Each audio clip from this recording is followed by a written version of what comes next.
Ladies and gentlemen, welcome to the Shadowsphere.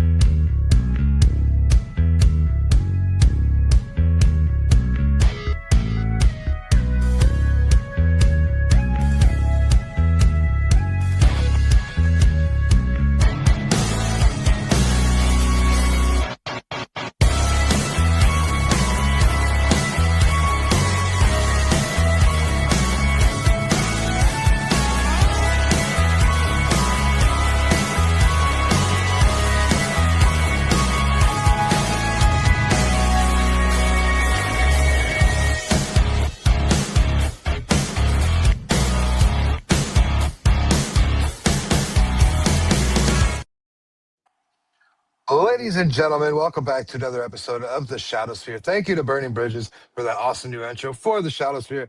Today, I am joined by Pookie Wrestling herself. She is the Canadian Deathmatch Gremlin. She is Belle. How is it going? I'm doing all right. I wish I didn't have the flu, but I mean, it's kind. You know what's funny? The funniest thing is saying that you have a cold during a heat wave. Right? Like, how's that? It's just so funny. Like, I know bacteria exist at any point, but like to say that you had the flu when it's 35 degrees out or 105 for the Americans, it's actually a little embarrassing for myself. But whatever, whatever. I don't know, man. How are you? I am doing wonderful. I am enjoying the sun. I was at Wasaga Beach yesterday. Beautiful 80 degrees out there all day. Beautiful weather. The water was great. I had a great day with the family. Um, Mm. so first and foremost, what and how did you start creating Pookies? Excuse me. So, for the account specifically, I've before Pookie Wrestlers, the Instagram account, I had this other account, which is I made it I think 2022. It was a fan account for the AEW wrestler Chuck Taylor. I'm like a mega fan of him. I just love him to death. Like I have a wall. It's just Chuck Taylor, the AEW best friends. That's my favorite tag team and faction in like wrestling. And so I spent a few years making like a fan account of him. I had like a Twitter account at some point, but I just stopped using it.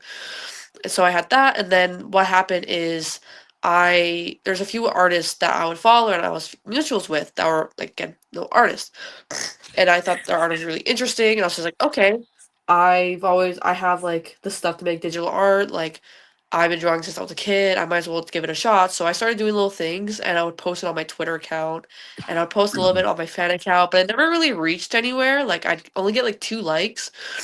And I was just making so much of it. Like I was just like back to back like every day making stuff that I just felt like it deserved like a separate account. And so I made Pookie Wrestlers maybe like 2.5 years ago, 3 years ago now, I think. I could be wrong.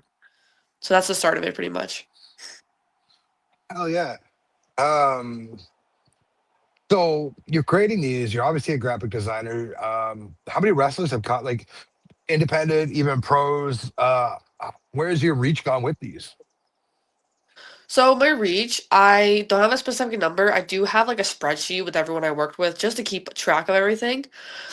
Um, my reach, I would definitely say, is primarily just Ontario, um, and like the northeast side of America, like Philadelphia, a little bit of Pittsburgh, like that sort of like surrounding area connected to Ontario. I have like a huge following there. I'm honestly a little scared to go there because like I've had friends that are Canadian going to American shows, and I'll have my American friends tell me that they're going to these shows that my Canadian friends are going to, and they're like, "Oh, I'm gonna say hi to them." I'm like, okay, if I was there too, I feel like I'd get like jumped on by a bunch of people. Right. So it's pretty interesting. And I don't then feel like we get for enough love up company, here. yeah, for companies and people, my first ever commission, like from scratch, which actually was actually Heidi Howitzer. I'm not completely sure what company she's with now. She's probably with like GCW and this and that. But she's a very popular wrestler in the indie scene for that area that she's in. She's definitely a really big one. For Canadians, definitely my biggest accomplishment would be Mystery Wrestling. For those who don't know Mystery Wrestling, it's like a Quebec based indie company made by Evil Uno, and I've been commissioned by them twice. I got commissioned to make just a regular sticker pack, and I've been told that that sticker pack, the first one, I'm not too sure about the second one, but for the first one, I've been told that it has sold in 3 different continents, which is really cool. And so, yeah, I've had like that's just pretty much where we've reached. Like I'm pretty well versed. There are definitely companies and areas in Ontario that I'm not too like completely known of. Like not a lot of people know me there. Like I'm just not really much of a person. Not person, but like I'm not much of a name with those companies compared to other ones. But for the most part, I have like a bit of a community based in Ontario and a little bit in Philadelphia area. I love that. Two things. One, your shirt, TFC. Shout out to Will Carroll and all the boys and girls a part of the TFC. Hmm. Uh, Great guest he was. Great faction he runs. And now to give you credit, because you didn't speak of this, you just created a company logo, if I Oh remember yeah. correctly. Oh, I just remembered that. Oh, how did I Hands forget Ring that? Syndicate. So yeah, so that's going to be a new company. They're going to mainly focus on no ring shows. They're obviously going to probably do like a ring show here and there just for variety and here and there and this and that. And they're looking for like wrestlers. We're trying to look for more of a variety because it's no ring. It's not that common to find wrestlers that are willing to do no ring just because you're being thrown onto hardwood. Like, have you ever been to a no ring show? You're being thrown into a wall. You're not being thrown onto like 2 3 inch padding on a like a ring or anything like that. And so it's gonna take a little while before we get any companies like any wrestlers to come. But like for the design part, it was a bit hectic. I'd say like just a little confusing because this is my first ever company logo, and this will be used for pretty much whatever they decide they're going to put it on. And so it's pretty cool being able to like put something on like Your own a stamp on a new company. Like company. I'm gonna like they're gonna make posts about like a show they're gonna have soon, and like their logo that I designed is gonna be on there. And so it's pretty interesting to have that. It took me forever, honestly. The biggest issue was trying to give it texture in the drawing for the artists that know texture. It's pretty hard. I'm not gonna lie to you. For that grainy little tech, like that grainy, like cut up ish style, like breaking style. It's literally just I searched up some free brush, like Photoshop brush, on some website for like concrete wall. So it's just a concrete wall thing, and that's why I just like photoshopped it in, and so that's literally what the texture is. And so yeah. I mean, it looks great. I mean, for what it is, and it's not AI work, which Mm. we don't need to dab into because anyways. So how do you become the the gremlin of Canadian deathmatch? Where does that come from? So the Gremlin of Canadian Deathmatch, I haven't really used that name with my friends. I haven't really referred to myself that like recently, but I would identify as it. So pretty much what happened is my first ever Canadian deathmatch show was Malice at the Palace in September. And at this point I didn't know anyone. The only people I knew was that Kyle and Tyler Arrow. I knew nobody else. Like, obviously I know everybody now, but at the time I had no clue who these people were. Like I walked into the venue. If I walked into the venue now with all those people, I know exactly everyone. But at the point, no clue. All right. So what happened is I started texting everybody. I would follow people. I do this. I do that. Just basic interactions, just to build it up. And I was talking to Billy the Deathmatch Janitor for the next show in November, and I was talking about how much I would help. And so at the show, obviously I was there for during call time, so I was there like the same time the wrestlers were, where there was no fans, and I was just bothering every single wrestler that I could possibly get my hands on. I was even bothering the owners and the co-owners and like everybody there. I just wanted to be really annoying, not in like a rude way, but like I just wanted to like have some fun. Cause like if you ever go to call time, the wrestlers are very like hunched over, tired, and I'm not that. Like you wake me up at 5 a.m. Trust me, I'm gonna be bouncing with energy at 6. It's a little concerning, but so that's when I started becoming that, and I think I gave myself the whole Gremlin name during for the hybrid championship show in December, where again that's when I finally knew everybody, and everyone was already tired of me. So I was just like, you know what? I like to bother people. I've been called, and not only that, but also my family will give me nicknames. Like my aunt called me like Monster. She would call me and my brother monsters, not in a rude way, but like in a like Like in a she's like a horror Like in fan, a so Lady it's like Gaga kind of way. I guess yeah. It was more like she would call us monsters in like a cutesy little like look cutesy little way, like a respectful way, not in a rude way. And so I was just so used to be called a gremlin, a monster as a kid. So I was like, you know what? I'm gonna just combine the two. So that's pretty much how I became it. I was just really annoying.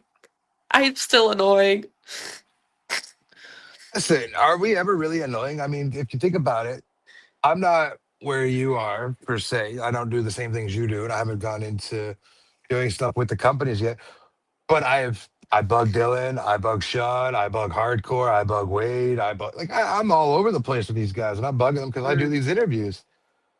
So in a sense, you do the graphic design, and I'm here bugging them on screen. Yeah, pretty much. I mean, I don't know. Like I'll enter a venue, and my first thing is just to obviously say hi to everybody, but like there are specific people that I will just like sneak up on, and I'll tap them on the shoulder, and then I'll like bother them, or I'll grab their food, and I'll just start eating stuff, or I'll grab whatever drink they're having. Like for example, Brian Samuels, he loves beer. I don't know if you know Mr. No that, but he loves Pockets. the good old beer. He loves he loves good old beer. And so every single show he's like he has a beer, he has something. And every single show, my goal is to take a sip from his beer. Mind you, I don't like beer. I think it tastes like piss, okay? It tastes like piss and dirt, all right? And charcoal. I'm not a fan, but I do it to annoy him. So I'm just Fair there enough. to annoy people. And then Sean is like, you know what? We love having you here. I'm like, Sean, I'm nice to you. I don't bother you like the way I bother everyone else, okay? This is why you think I'm a good person here. Don's a great guy. It was his birthday yesterday. Oh, what? Um, I didn't know yeah. that. Oh, my bad. I feel bad. Sorry, Sean. Happy birthday, Sean. Um, Fun fact for you, because I know the first time I seen you, I didn't really. I think I said hello to you, but I don't think we engaged very much. It was back in April at Crazy Eight. You were with that Kyle, and you were doing cleanup crew as well. You were chilling with Kyle in the back, or on the sides and all that during the merch area. Oh, yeah, Um, yeah. I mean, so I don't fun really remember fact. too much. So fun fact for you about Oh, that: yeah. the intro song the new intro song for Shadowsphere is actually done by one of Kyle's childhood friends, Phil, who's a part of Burning Bridges, which him and Kyle grew up together. So that kind of brings that full circle for you. Oh, I'm gonna talk to him about that. I'm gonna have Yeah, this more ask conversation. him about More Phil and reasons for me Burning to talk to him. Bridges. Gonna be Phil and more Burning Bridges. He'll reasons for tell you. me to bother Carl. All right. Well, April the Crazy Eight show. I was doing ring crew with Victor. Um, I'm pretty sure his name is Jake.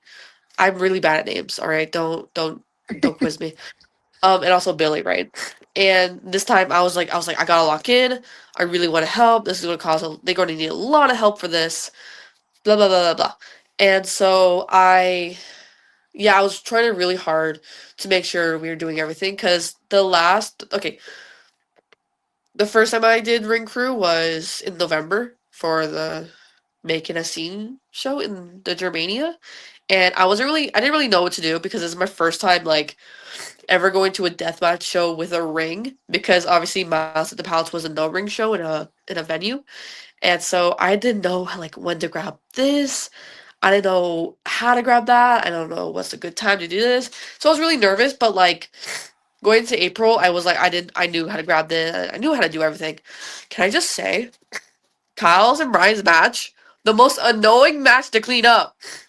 Every 2 seconds, I have to freaking like, oh my god, grab the light tubes. And not only that, the main event had so many glass tubes. I was trying to just sit with Kyle because like we had three other people helping, and I was getting really like overheated. It was really hot in there. It It was like super was. hot. And so I was like, okay, I need like a breather, I need a break. And Billy's really supportive of making sure everyone's well. Like, I'm like, Billy, can I take a break outside? He's like, oh yeah, go for it. I'm like, all right. And so I was talking to Kyle, and then, oh great, now I have a light tube I have to clean up. Now I have to go, and I'm like, oh hey Kyle. He's like, oh great, there's another light tube. I'm walking to Kyle, ask him something. Oh, there's another light tube I have to clean up. Oh my god, and I was just like, it's like, oh my god. It was so hectic. Oh my god, it's crazy. Oh, you and Kai have this crocheted wrestler that you like to flaunt around and taunt and all that stuff, which recently, I think it was a few weeks ago, Matthew Grant beat up this said crochet wrestler. Don't He remind is me of that. the Do not remind small me of that. the small Samuels. Small Please tell me Samuels. how Do this not became a remind me of Small thing. Sam. So, Small Samuels, it was made by a photographer, Lisa. She's really great. She's like a close friend. So she made him in like for the hybrid show in December at Ridgeway. And so we didn't think too much of it. We thought it was pretty cool, but we were thinking too much of it. And then over time we started like giving him a character, like Kyle gave him a voice. Like I have videos of Kyle like puppeteering puppeteering like the doll, and then Kai is the one that takes care of the kid. Like Kai is the parent, and then I'm just like the caregiver, and I'm like the aunt. And then like we have another wrestler, Hundo, who's like based in I'm pretty sure Oshawa area, and he's like an uncle. Like you should see him every time. Like at in Dunville we got a show. I forgot what I think it might have been like March or February, and so I have a friend who has a Build-A-Bear, like a Build-A-Bear moth, and the Build-A-Bear moth had like a cute little shirt on, and I was like, I wonder if this fits on Small Samuels. So we put it on, and it doesn't really fit that well, but it's like really big on him. And so I'm walking around holding Small Sam like a baby, and like everybody's walking up to me and just like looking at it, like pretending like it's an actual baby, and it's so funny. And then Brian, he gets a big kick out of it. He's not offended or anything. He thinks it's hilarious that so many people love Small Samuels, but like it's just so funny how like a small little gift turned into like a whole character that's also been shown on promotions. Like we've had like Small Sam in matches. He's been in promos. Like he's been everywhere.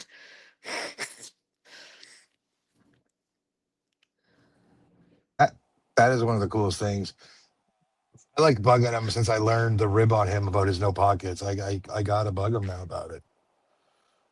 Oh yeah, we love bothering him about that on a constant basis. Anytime we can get anything in about his no pocket thing, he thinks it hilarious. He finds it funny, but like he just wants it to end. He doesn't want it anymore. It's hilarious. So, where does your love of, I'm gonna say, professional wrestling come from first before we get into the hardcore side of it? So I've always watched wrestling as a kid. Obviously, with most people, I only watched WWE. That's all I knew. My step uncle, mega, not a mega WWE fan, but he's a really big fan. Like I've gone downstairs. He lives with us, and like I've gone downstairs even like in the past few months, and he's like watching Raw or SmackDown and this and that. And so he actually brought me to my first wrestling show like 3 4 years ago, which was in Kitchener. It was just a WWE house show, and I managed to see a bunch of people that I wanted to see. Um, I'm not gonna endorse this person. I know he's not a good person, but like you have to think about like in the 2000s, right? Because I was born in the 2000s area. Big fan of The Undertaker. I loved him to death. Like he was my favorite, and it's kind of funny because like, um, I have a Facebook photo. Well, a photo on Facebook. I don't have Facebook, but whatever. So there's a photo on Facebook of me. Okay, I'm getting lost. Okay, You're okay. a few decades ago, WWE put a little museum in Niagara Falls on the Canadian side, and I went there for my birthday when I was maybe like 5 or 6 years old. And there's We a need photo that of me back. smiling. There's a photo of me smiling in front of the Undertaker coffin, and I think it's hilarious. Cause like, why is a child smiling? Cause there's a coffin right there. I think it's hilarious. But yeah, so it started off that, and then it kind of dissipated because like, when WWE was losing their whole like attitude era and stuff, and they're going through more of their what pretty much what they currently have. I just kind of got bored of it because I feel like they're just repeating everything they do, and I don't watch WWE anymore. Anytime I meet new people, especially the people that don't watch wrestling, um, like I'll meet somebody new like in a casual way, like whatever, and they're like, "Oh, what do you like?" I'm like, "Yeah, I like pro wrestling." And they're like, "Oh, do you like WWE?" I'm like, "No." They're like, "Oh, why not?" I'm just like, "It's not a good company. Not every company's good. I know that, but like this one's really not good company." And so I just don't really watch WWE anymore. It just kind of got boring for me. And then I just found new companies and I started learning. And now I pretty much just go to local shows and that's it. Like you'll never catch me watching a full show online or anything or on TV. I just go to shows and I just call it a day. So, what got you so interested, I'll say, when it comes to extreme deathmatch hardcore stuff? Like what cued into your head there that you're like, you know what, this is for me. I gotta watch it. So I've known about deathmatch wrestling for the few years. I've seen like when you go on Twitter or you go on Instagram, there's or like Botchamania, and they'll have like that deathmatch show that clip everyone sees where it's just like a wrestler landing on a tube weird, or like a wrestler like getting like serrations on their back or whatever. Like everyone has seen those like cringy, scary videos on YouTube, and so that's my intro to knowing what it was. But I never had any interest in it because all these videos were like, if you know anything about deathmatch wrestling, you'll know that Americans are a lot scarier or a lot more harsh with their weapons than Canadians. Um, there's a million deathmatch companies in For America, but like now. Canada, there's not that For many. For now, now. for now, we're getting more. We're getting there. And so it was maybe like 3 years ago. I was walking down my city, which, mind you, TNA came to my city like once, maybe twice. I don't know. We're not really much of a wrestling cup city. We're kind of small. Like the venues that we have are either little hockey little places, or a graduation venue. Like there's not much wrestling. Like there are companies like Great Canadian Wrestling that have came to my city here and there, but like it's just not really a thing. And so I was walking downtown in my little city and I saw a poster of a promotion. I forgot what promotion, but they were promoting a wrestling show. I'm like, okay, that's pretty interesting. I wasn't too sure. It said hardcore. I'm looking at their Instagram, and then this guy is having like chainsaws or like these like woodcutters, and I'm just like, what is going on? And I was just like, I'm not going. Mind you, I couldn't even go anyways because like I was a minor, I think, at this point, and so like obviously I couldn't go anyways. My mom's not gonna bring me because kids can't come. You just need an adult, right? That's what some shows are like. And so there's that. And then what really got me interested into now is I became friends with Tyler Arrow, who's a deathmatch wrestler, in like August. And I wanted to see him. No, actually, no, I was looking through his account and I was like, okay, deathmatch here and there, blah, blah, blah. And I saw that he's going to be at Malice at the Palace. And then during this time, I also found Kyle in August, and I wanted to see Kyle. Obviously already seen Tyler. I saw him like a few weeks before Malice. I saw Arrow in like August, right? And then I was like, okay, I want to see Kyle and I want to see Arrow again. So I went, and then I was so nervous to talk to Kyle. Oh my god, I was freaking out because I was so new and I just didn't know what to say. And so I gave him like a little patch because he's like a punk, and like I make patch stuff. Like I have patch pants somewhere in my room. Somewhere I could probably bring them out at some point, but I'm not too sure. I could probably show you because like show and tell. Why not? I love it. So okay, one of them's going to be kind of hard to get. So I kind of collected patches. I want to make a battle vest. I don't have a I don't know. Anyways, this is my wrestling wall. I brought this to my first AEW show. That's where I saw Chuck Taylor, and this is a bunch of other stuff. We got Chuck Taylor, blah, blah, blah. Anyways, so that's that. Um, so I collected these over in a little while. So I got a TFC patch, and I have a Canadian Deathmatch patch. Deathmatch. I'm gonna put those on a battle vest, and then this is gonna be a little bit more difficult to grab. So you gotta give me a second. But actually, you know what? I'm not gonna do it right here. I don't know if you can see that, but Yep. that is Tyler Arrow's broken nose on a pin. Oh, Um, sick. that is Tyler Arrow's broken nose. I'm gonna find my pants. That's his nose on a pin, and I will add that to a battle vest once I get a battle vest, which is not gonna be soon, but hopefully sooner the better. I don't know if I can find my battle vest, my battle pants. Okay, that's great. I thought I had them. You never can find what you're looking for when you need it. I lost my pants. No, I'll find it. I'll find it. No, no, no. They look cool. I want to show them. So and that's another thing. Actually, I wanted hardcore was actually at the November show, and that was the first time I saw him. And I was really excited, and me and him were chatting for a little bit for I don't even know how long, maybe like a month or two. And I wanted to impress him so bad, so I brought my battle pants, my patch pants, to the show, and I'm like, "Look at my pants." And he's like, "Oh, those look cool." I'm like, "Oh my god, you think they look cool? Whoa. Where the hell are these pants?" I'm Over so here and off the prepared. top, we love hardcore. I mean, he is our inaugural off the top. Oh my gosh, I love him so much. He's a sweetie pie. I haven't seen him in a little bit, and it makes me sad. He Um, is definitely a great guy. where are my pants.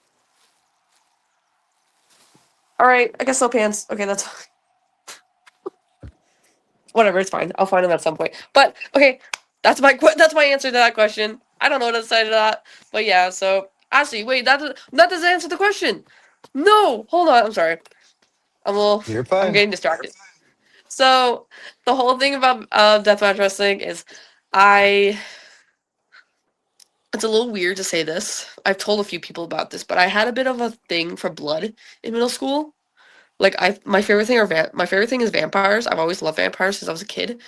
And so the whole blood part I thought was really interesting. Now I do have limits. I do not like razors. Like I've seen videos of people just like razoring off like full on that. I that's just not something I can do. I like syringes, thumbtacks, blah blah. I have a bag of thumbtacks from the November show that were in my shoe, and some of them have a little bit of blood on it, I think. So there's that. I like to keep little collections of things.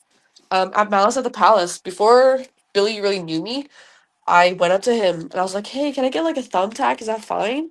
And then you know what he brings me? A tack duck, a used tack duck, and there's like a tiny little blood on there. It was either Maria's or Jesse Max. I'm not too sure which. And then also, for the November show, I have Kyle's blood on a cheese grater. The mini So it's just a grader. bit of little mini cheese grater. And so it's just a bit of a fascination with blood that I had when I was a kid that really interested me. And so when Tyler Arrow was having his match with Brian St. James in September, he was like gushing. And I'm just like hunched over. I'm just like looking directly at it. And I was so excited. And I was just like, and then I was just like, you know what? This is pretty cool. So I just kept going and I kept seeing people. And then yeah, so I pretty much go to whatever show I can. I I've been around Canadian Deathmatch. They were my first real like introduction per se to deathmatch. Like I've always seen clips because it always intrigued me. I've interviewed the boys, like the owners, prior to their official launch in 25. Was supposed to go to their first show. Didn't work out logistically because of something else I had going on. April was my first show, and man, watching St. James and Arrow go head to head as my first in-person experience. Oh my god. I remember that was like the Sneaky D show, right? No, that's Oh. Germania. Hamilton. Oh yeah, oh my god, I'm dying. Okay, I'm dying. Oh, can I cut? My first introduction to them Yeah, was those two. oh yeah, the Sneaky D's was in A few January? weeks ago. Oh. No, the Oh first one. no, The there was one first. in January. Yeah, yeah. Yeah, I'm messing it up. Yeah, oh my god, that match was so fun. But like at their last spot when Arrow was like flinging like going down, I'm just like, Arrow, for the love of God, do not puncture a rib again. Do not puncture your lungs, please. We've been here before. Look, buddy, just because there's 2-inch matting on this thing does not mean you should be doing this. And I'm watching him build it up, mind you. I was talking to him for 2 weeks, and he was telling me about how he feels about the matches stuff. And I'm like, okay, it's not gonna be that bad. What was that? That was not at all what I thought it was going to be, and I had to clean that up. I I don't mean, forgive him. I thought it was funny. My partner and my kids were with me at that show, the Germania in April, and we went for dinner afterwards, and she was still pulling chunks of glass out of her hair because of where we sat. Oh yeah, my friend. During Kyle and Ryan's match, I was standing with my friends who were in the crowd, and my friend was like, "Hey, look at this!" And it's just blood. And I'm just like, I'm like, "Do you want a Band-Aid?" He's like, "Nah." I'm just like, "I think you should get a Band-Aid." So I went back. I went downstairs to get a Band-Aid because I'm just like, what?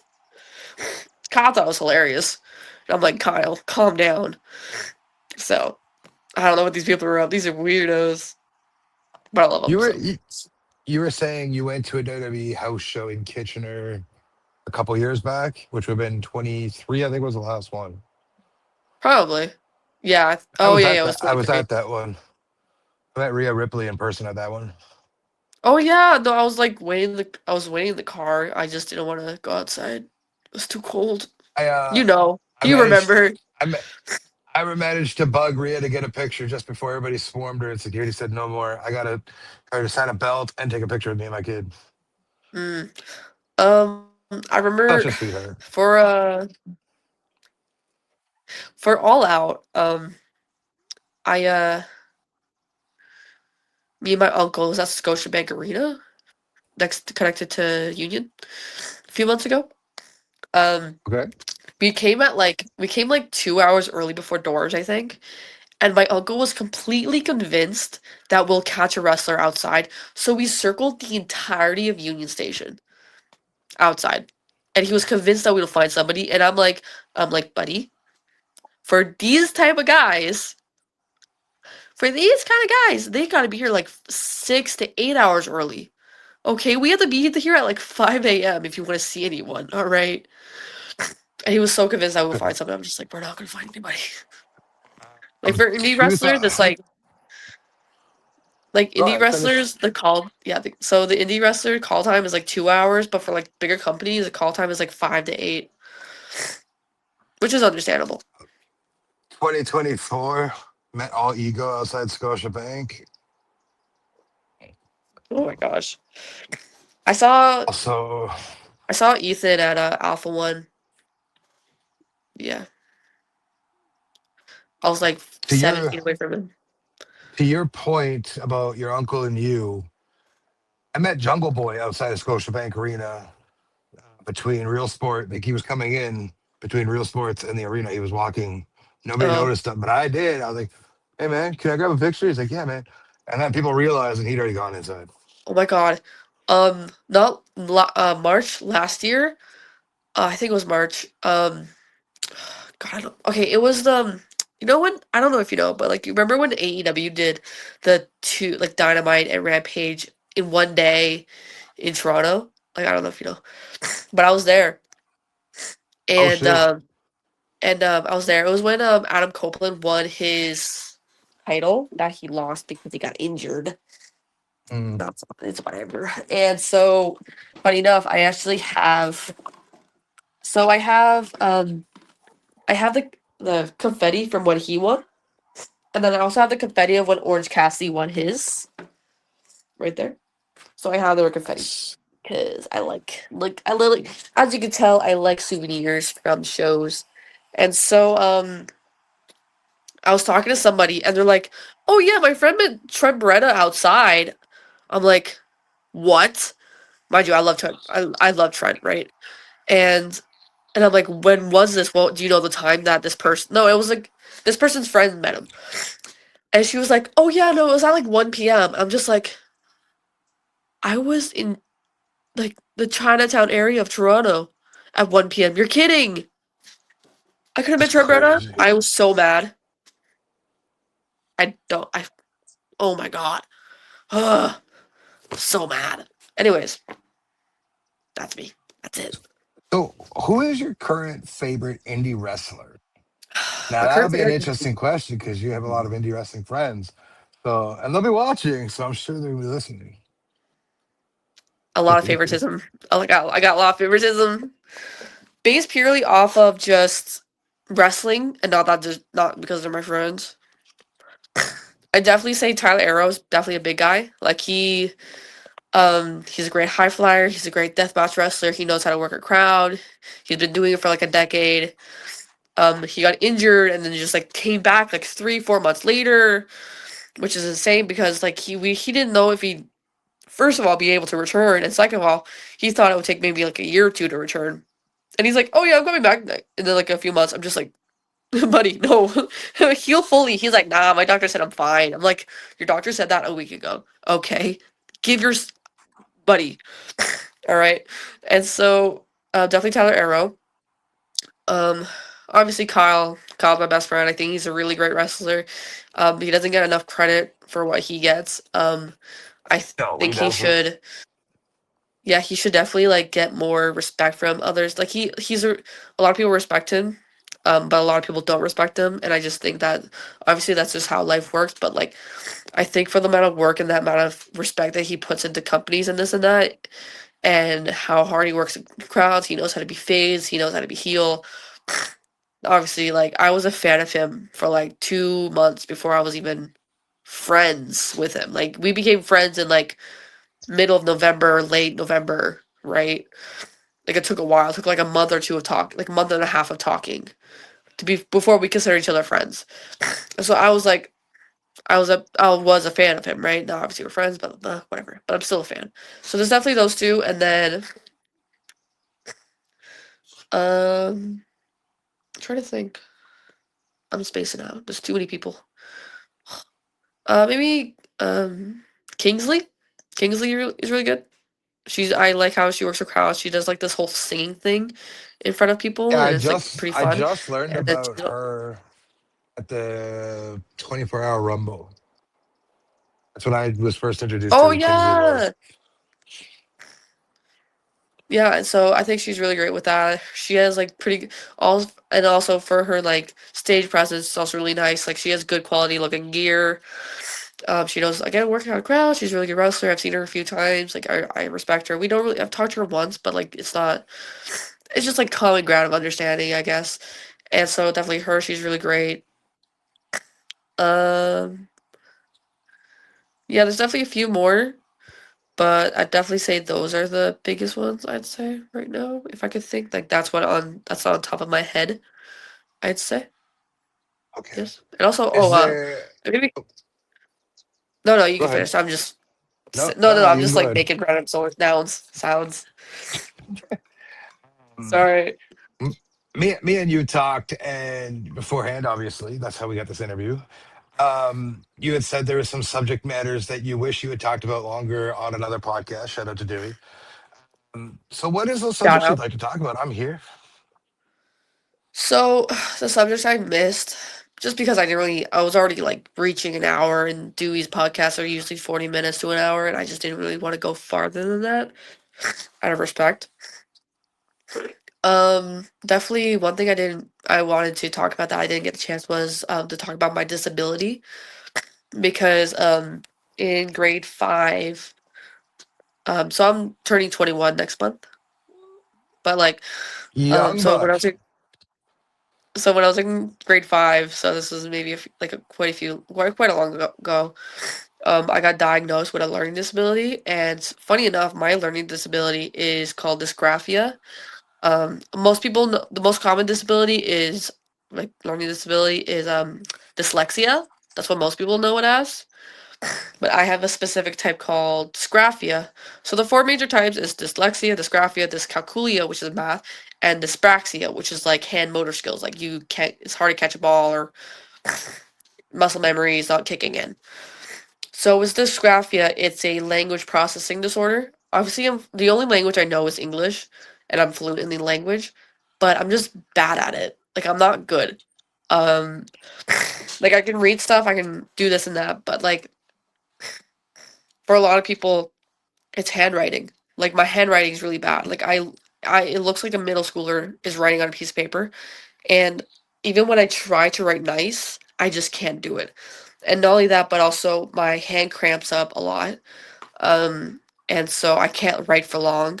I gifted a friend, well, I gifted somebody like this notebook with like a letter in it just to be nice, like the little sweet letter for them to read. And it's like a bit of a paragraph. And my hand, I'm like two sentences in, and my hand is in so much pain. And the reason why this is important is because it's what caused me to like drawing. The funny thing about dysgraphia is teachers will recommend you just continue writing, just like study, do this and that, just practice. And a lot of people would just like rewrite the same line over and over again until they get it right. But for me, what helped me is to draw, because I could write for a minute and I'm in pain. I can draw for like an hour and I'm completely okay. Drawing was the only thing that made my hands not hurt. I've gone on my computer to draw, like to post online, for 5 hours one time, and I was fine. The only thing that I was tired from is because it was like 3 a.m. Oh, some mental And fatigue kicked so in. it was just like my hand was fine, but like my brain was dead. Ugh. And so it's definitely a really important part, because like um a lot of people get confused by it. Like I've had people actually be confused. They're like, "Oh, you do art?" I'm like, "Yeah, but I also have a disability that affects my handwriting." And they're like, "Oh, how does that work?" I'm just like, it's really funny. Like, I don't get it either. Like, a lot of people assume that like it's harder to do things with a disability because it's a neurological disability. It's in your brain. You can't change it. There's nothing you can do to fix it. There's no medication you can use. Um, there's no like braces you can wear. There's no surgeries that you can go through. It's a lifelong thing. Like once you get it, you get it. Like, and it's not even like a thing that you just always develop in your older years. Like you can like a lot of people get it when they're like even a few years old. And so like growing up and having to deal with this issue, it came with a lot of issues. Like I would get taken out of class to do an assignment, or I was given a separate sheet of paper for a test, and it had my name already written on it, and my questions were different from others people questions. Trying to write down, trying to go to do English class and having to read an article was difficult. And so with the whole disability and like not being able to write for long or use a pen and paper, or my hand cramping up, or not understanding how things work, um, it's just like it's definitely like a struggle. And I think drawing helps me with that, because I'm still capable of making sure that I know how to use a pen or whatever. Like I can still do stuff without feeling like fatigued over it. And so that's definitely one thing I do tell some people, not on occasion. It's nothing I'm ashamed of. Like millions, thousands of people are diagnosed with learning disabilities all the time. Some people get diagnosed with it later in life, but I was lucky enough to get diagnosed early. And I got accommodations here and there. And so it's just like, I don't know, just drawing really helps me, and it's just like I don't know. That's one thing that I really want to talk about is just growing up with this thing and being convinced that like because I have this thing, nothing was going to come with it. Like I can't be a writer, I can't do anything in the literary like the writing aspect of anything. Like I don't want to do anything that's like reading emails, because I'm probably going to read an email wrong, or I'm not going to read this, or I'm going to write this wrong, or something like that. And so it's just like having art being there where I don't have to worry about that stuff is like really beneficial for me. And that's why I've been drawing since I was a kid. And so it's really the only thing that helped me like regulate my emotions or make me feel any better about my situation. And I don't like calling it an issue too much, like having like dysgraphia. It's definitely a struggle, but it's not like a disease, or it's not like a whatever. And it's funny because like I would tell teachers that I have a disability, and I would say that I'm neurologically disabled in some sense. And they're like, "You're not disabled. You're just differently abled. You do things in a different way. And I'm just like, ma'am, it's a disability. It's it's recognized as a disability. It's not like scary. Just call it a disability. It's not. I'm not gonna be offended. I know a lot of teachers will say like, "Oh, it's not. You're not disabled." Duh, duh, duh." And it's just like it's kind of like I might be wrong with this, but it's kind of like somebody calling themselves like fat. Like I can say this. I'm really overweight, so I can say this. I'm not skinny, but um, it's like someone calling themselves fat, and they're like the stereotypical size and look of a fat person, and somebody coming around being like, "No, you're not. You're beautiful." I That just drives me how does nuts that? because I'm a big dude. I'm like Like, I'm like okay, you could be both. I get sure, but like I don't like like being that, beautiful is but to like your an point though, appearance and attractiveness. Like like I'm a big dude, like right? So like I get that all the time, and it's like, no, I'm a big dude. I know that. Thank you. like Don't kind of I know I'm sugarcoat it. fat. Like I know I'm big. Like you can't say I'm not big. They're like, oh no, you're so small. I'm just like, buddy, I am not a healthy size, buddy. You okay? All right. Just like accept it as is. And so it's just like it's a really funny thing. But yeah, that's definitely one thing I really wanted to talk about and just like I have posted online about it before, but it's just not something I was able to like talk about, you know what I mean? Yeah, no, we appreciate that. Thank you for sharing that. Huge.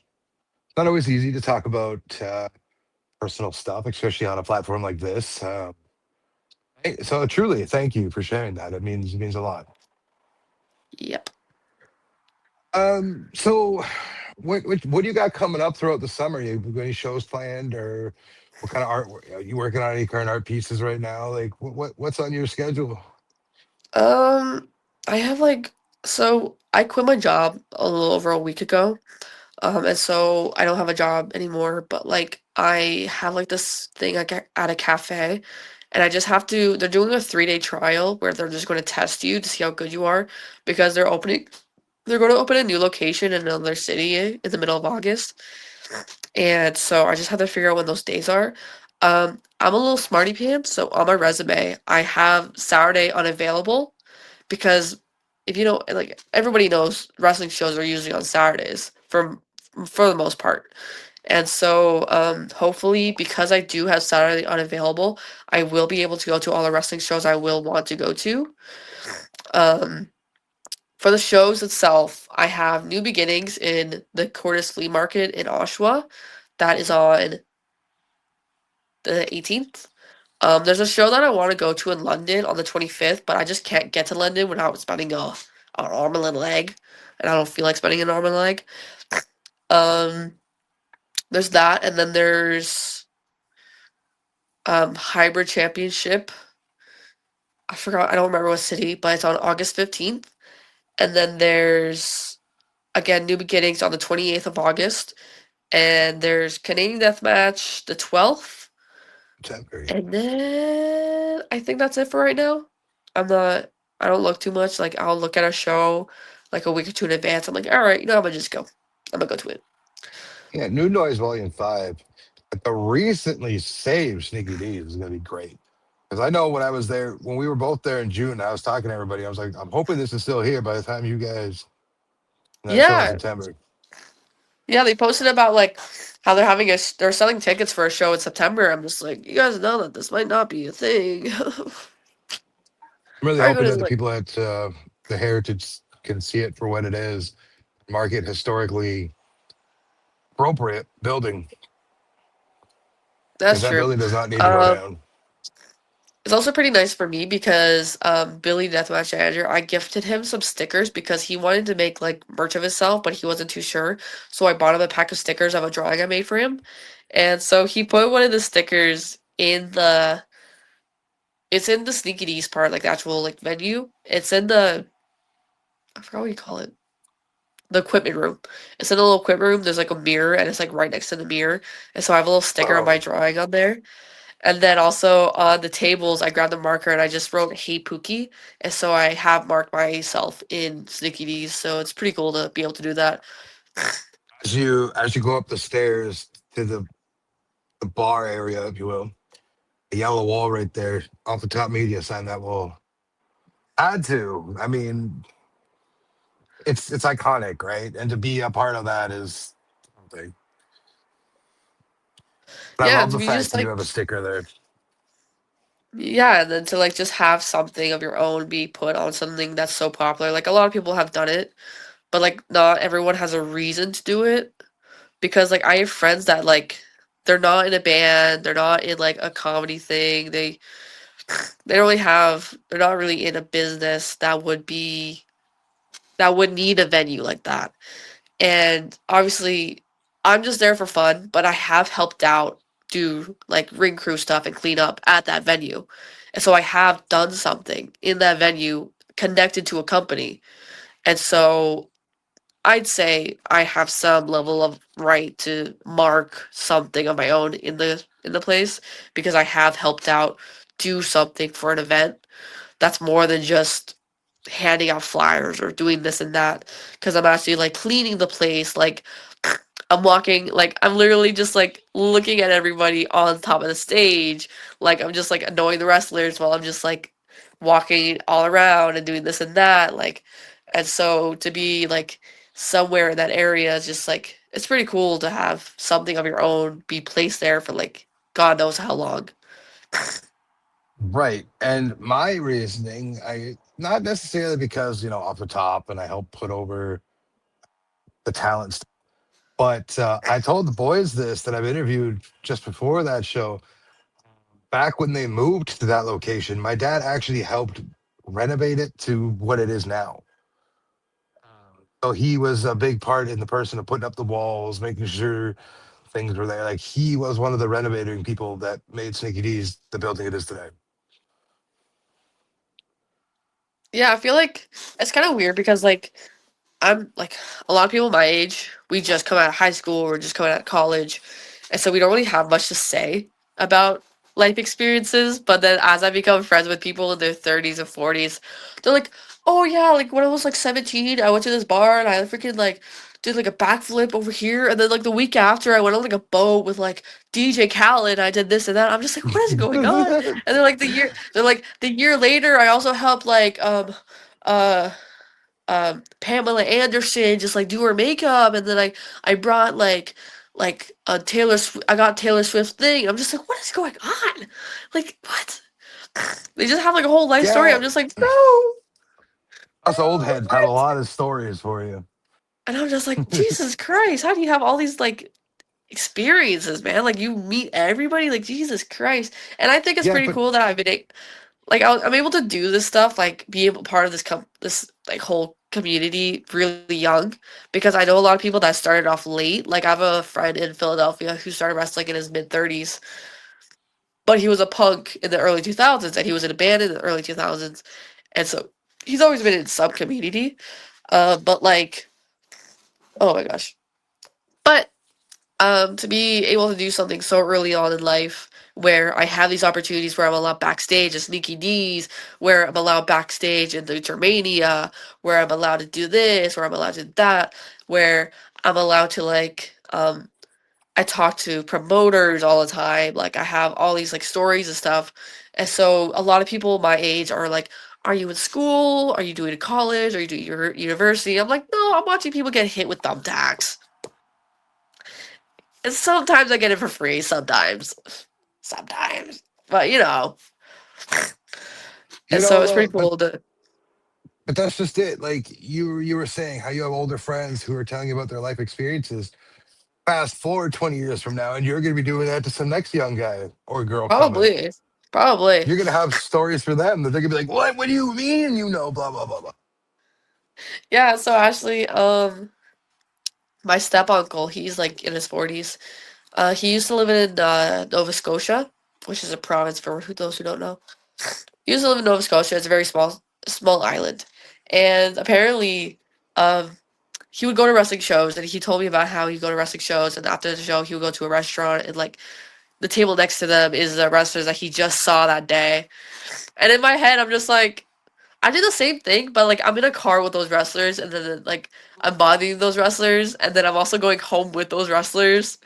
And so I'm just like, I'm one upping you. But then, and then my uncle was like, oh yeah, I went to a wrestling show, and I saw when Edge was Sex in a Hardcastle, he's like, "Oh yeah, I saw Sex in a Hardcastle." I'm like, "You saw Edge when he was indie? What are you And talking about?" He's like, I'm like, I'm that's like, funny. I'm like, you saw him when he was like a little lad? You're joking. Or it makes it funny because like, or it's like people who like look at John Moxley now and how he's in like AEW and stuff, and they're like, oh, he's not that good anymore. Like he shouldn't have left WWE. Have you seen him in the Indies? Have you seen him before WWE? That Yeah. guy was a Mm, maniac. yep. WWE was squashing him. All right, AEW is giving him like an option to do whatever he wants. What are you talking about? And so it's so funny because I'm just like, dude, oh my god. It's just so funny having all these stories of like different people and just like different experiences. That's just so interesting. So mm, you mentioned Edge, or as you said, Sexton Hardcastle. Um, my tie, my technical hometown is Toronto. That's where I'm born, but I grew up for the first few years of my life in Orangeville, Ontario, which is where Edge is from. Right, right, right. Now, the reason I'm pointing this out is one, my mother went to school with Jay and Adam, and then my aunt and myself had befriended his mother, Jude. I knew her for quite a while. Never met him through her. Never tried to pull that card. Like, she was just a lady. I didn't know who she was at the time. Just somebody in the community that I knew. And then one day, I was after I lived out west, I realized who she was, and I was like, "What the fuck?" Like, I was like, "That's crazy." And still, never to this day met Adam that way. Um, via his mother, and when she passed, it was kind of hard hitting, but the funeral was closed, and I wasn't trying to Mhm. be there, right? But that's my tie to where professional wrestling started for me. Yeah, I don't really have any connections to like major wrestlers or anything like that. I guess the closest thing is one of my close friends from high school. He's like family friends with Santino Marella, which is That's something, I dope. guess. It's like it's pretty cool, but like it's just not something that like benefits me in any way or just like I have personal experience. I met Santino once at Comic Con, so that's pretty much it. But like for I met major I, people, it's not that much. I met Liv Morgan once. She told me I smelled nice, so I'll take that as a win. Dude, every every time Hardcore hugs me, he's like, "Oh, you smell like heaven." I'm just like, "Yeah, I do because I'm not a sticky wrestler fan. I will That's always be the stinky wrestling fan allegations. You will never see me smell stinky. I yeah, will but always like have clean hair. My skin is clean. Deodorant, perfume, your teeth is friend, brushed. Tooth is brushed. Okay, mouthwash. I am not a stinky person. no I matter. will always be the allegation. As a big guy getting a compliment from that from a beautiful lady like Liv, I'm gonna take that because big guys get a lot of hate.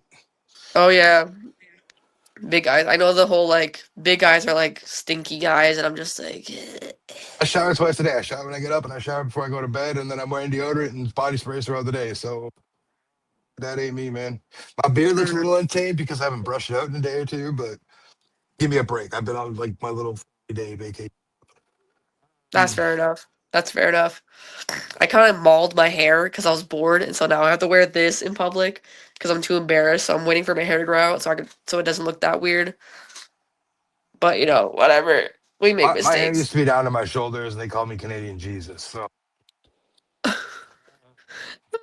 My hair, it was like an emo fringe, and then I cut the sides out to make it a mohawk, but I kept the fringe. And then I was like, you know what, this is kind of boring, so I shaved the whole mullet off, so it's completely shaved from here back. It's completely gone. And then I didn't like how the emo part was too thick, so you couldn't really see it, the like shade part. So I cut it up, and so now it's all short, and I look like a little boy. So making haircuts when I was in grade 10, shaved my entire head and left my bangs, which were down to here. So this only. that's So pretty much what I got basically, at this point. That's pretty much what essentially I just got. that was all that was there. The rest of the head, I thought it was the coolest look. Boy, was I wrong. Did it the next day. Made fun of wig. Mm. But with that, I want you to go ahead for the next couple minutes if you want and promote everything. Make sure you nail everything you need to promote. put up here, and we've enjoyed the conversation. And I'll say, why don't you say your piece? I'll say mine, and we'll be out of here. And you can go back to living your life without. Okay, I'm probably gonna go bed after this. I'm probably gonna get some food. Okay, okay, promotional time. So if you want to follow me, it's Pookie.wrestlers on Instagram. I only have Instagram. Do not do anything other than Instagram, or I will not see it. I do commissions. I do gift commissions, which are a cheaper price, and I also do wrestling commissions. They are more expensive because I put more effort in this and blah blah blah. Whatever. My prices range from $30 to $50 Canadian, but if depending on the situation, I might go for a cheaper price because if you want something really similar, then like simple, I might do a little cheaper. But I don't have any issue with bargaining with that type of stuff. I'm not set in stone with those prices. So there's that. Definitely a lot of people that you should definitely check out is Kai. I don't remember Kai's Instagram handle, but just go on my account, go to following, and then just go to Kai. You'll find it. Kai's my interviewing bestie. There's Kai, and then you got Aaron Grant, also a great interviewer. Then you got Tyler Arrow, got that Kyle. You got anyone in Total Fucking Chaos. You have Canadian Deathmatch, Hybrid Championship. Hopefully, Sans Ring Syndicate has something at some point soon in time. Brian Samuels, check him out. He's great. There's that. Um, um, I'm trying to think of other people's. I'm trying to think of other things to promote. So those are definitely people that you should definitely check out. Check out my stuff too. Just a simple follow is fine enough. I appreciate everything, all the interactions. I'm completely a-okay with talking. Like I'm a very talkative person. I'll probably not leave you on red for more longer than 2 seconds. Um, if you text me, I'm gonna wake up. The second you text me, my brain just automatically has to text you back because I feel bad for making you wait. Anyway, so that's just me. And so there's that. A big thing, support your local indies in any way. It does not have to be just wrestling. It could be anything. It could be like support your local punk bands, support your local metal bands, support your local artists, support your local wrestling companies and wrestlers, support your small little communities, if you have any alternative communities, if you have any like social justice communities, if you have any like pride communities, support them. It's better to support indie than it's support major. There's this thing where it's just like um I forgot what it's called, but if it's like don't steal from small businesses. If it's corporate, then it's free reign. So like I don't care if you steal from Walmart, just don't steal from the small people, okay? Go to not even only that, but if you can't afford to go to all those shows and blah blah blah, you can also go to farmers markets. You can go to really anything. Like you can go to a free museum. Like I know there are a lot of cities out there that do free little like viewing museums. Anything. I'm just saying, find your way to support local. It doesn't have to be extreme, but just promote something. Let people know that it exists. Because without letting people know or people talking about it, nothing would have been gotten done. Nobody would know if anything had happened. That's what I gotta say. Support your locals. Make sure you're supporting them. Don't just support your big people, okay? It gets boring. I'm tired of listening to the same, like, I'm tired of listening to the same Megadeth and Metallica songs every single second. Please, talk about something else. I don't care. Nirvana's a great band. I don't want to talk about it every single second. Do something else. Oh my god. Okay, that's it. Anyway, you stole my bit to close it out. So Oh, with I'm that sorry. being said, it's all good. You I'm just not you sorry. just took the words from me, which is great. Okay. With that being said, ladies and gentlemen, make sure you're supporting her. Make sure you follow. Make sure you're giving her a like, follow, share her content, purchase her stuff, and follow your indie wrestlers, and make sure you're doing all that stuff. Make sure you're following off the top media. We have more interviews playing coming up. We have Kai Elizabeth. We have the Ultraviolet Siren, Cake Face Carly coming. We have your Cruz coming. We have the owner of K Deathmatch coming.